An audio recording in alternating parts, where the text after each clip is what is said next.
Magandang buhay, mga kasimbahay. Panibagong araw na naman upang tayo ay magnilay. Samahan ninyo ako, ating pakinggan ang Ebanghelyo sa araw na ito.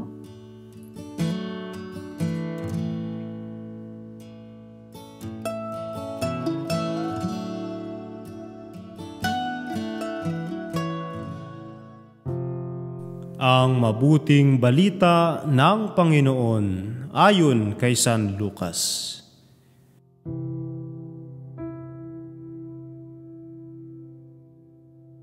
Noong panahong iyon, pumasok si Jesus sa Jerico at naglakad sa kabayanan. Dooy may isang mayamang pinuno na mga publikano na nagngangalang Zakeo. At pinagsikapan niyang makita si Jesus upang makilala kung sino ito. Patakbo siyang nagpauna at umakyat sa isang puno ng sikomoro upang makita si Jesus na magdaraan doon.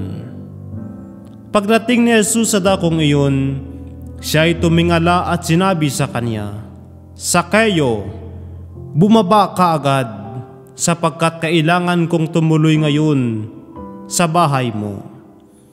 Nagmamadali siyang bumaba at tuwang-tuwang tinanggap si Jesus. Lahat na nakakita nito ay nagbulong-bulungan. Nakikituloy siya sa isang makasalanan, wika nila. Tumayo si Zakeo at sinabi, "Panginoon, ibibigay ko po sa mga dukha ang kalahati ng aking ari-arian, at kung ako'y may nadayang sinuman, 4 na ibayo ang isa sa uli ko sa kanya." At sinabi sa kanya ni Jesus, "Ang kaligtasan ay dumating ngayon sa sambahayang ito. Lipi rin ni Abraham ang taong ito, sapagkat naparito ang Anak ng Tao upang hanapin at iligtas ang naligaw." Ang mabuting balita ng Panginoon. Pagsasadiwa.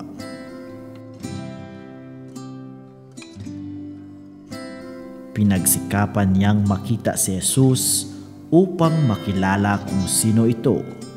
Patakbo siyang nagpauna at umakyat sa isang puno ng sikomoro upang makita si Jesus na magdaraan doon. Pagdating ni Jesus sa dakong iyon, siya ay tumingala at sinabi sa kanya, "Zakeo, bumaba ka agad, sapagkat kailangan kong tumuloy ngayon sa bahay mo." Pandak si Zakeo, kaya't hirap siyang makita si Jesus dahil sa dami ng mga tao. Tingnan natin ang ating buhay. Pandak rin ba ang ating pananampalataya kaya hindi natin nakikita si Jesus? Marami rin sigurong mga balakid kaya hindi natin siya mahanap. Suriin din natin kung ano ang mga hadlang upang makita at makalapit tayo kay Jesus. Umakyat si Zakeo sa puno ng sikomoro at dahil dito ay nagkita sila sa wakas.